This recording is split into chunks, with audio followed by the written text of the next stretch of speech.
Yan po ang palatandaan na original yung ating Certificate of Registration.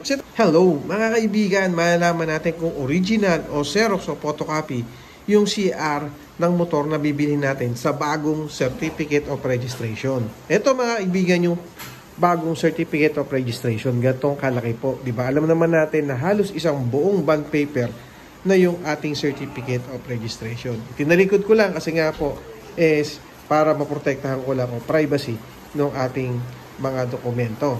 And then, ito na, mabilisan lang to mga kaibigan natin na dito pala, makikita mo na agad na original yung Certificate of Registration ng yung motor.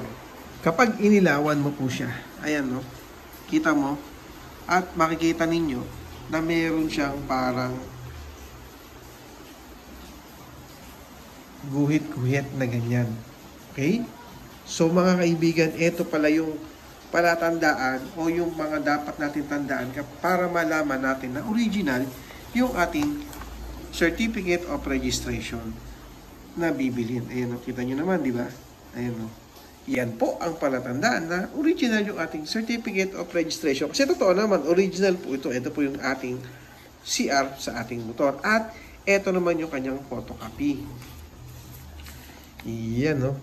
O, kita nyo mga kaibigan natin, wala po siyang mga guhit dito. So, ito yung kanyang Xerox or photocopy. Ayan mga kaibigan, iyan yung isa sa mga dapat natin tandaan kapag bibili tayo ng motor para malaman natin na original yung ating Certificate of Registration. At alam nyo ba mga kaibigan na magkaiba rin po sila ng kulay. Dito po mga kaibigan, makikita natin na medyo light ng konti yung kulay ng original. Ito po yung original. At ito naman po yung photocopy ng ating Certificate of Registration. Ayan mga kaibigan, no? Sana nakatulong yung video na to para malaman natin yung totoong original na Certificate of Registration kapag po tayo ay bibili ng second hand na motor. Kasi marami po sa ating napipeke, lalo na ngayon na malaki yung ating CR. Ganyan kalaki po yung ating CR ngayon, isang buong bond paper.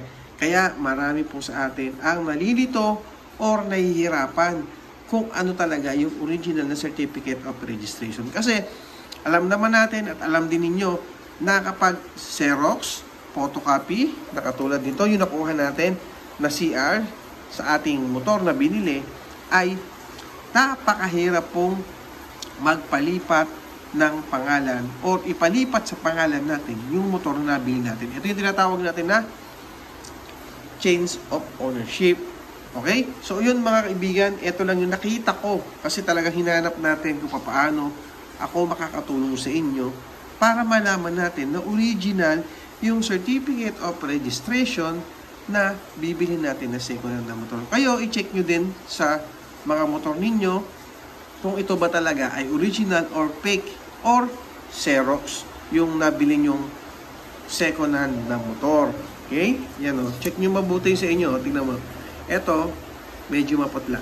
At ito po, matingkad. Ito yung photocopy, scan, or Xerox ng Certificate of Registration. At ito naman po, yung original. And then, syempre, yung mga detalye is nakalagay po dyan at nakapaloob po talaga dyan sa ating Certificate of Registration. Dati, di ba, may nakalagay na maliit na tuldok dito.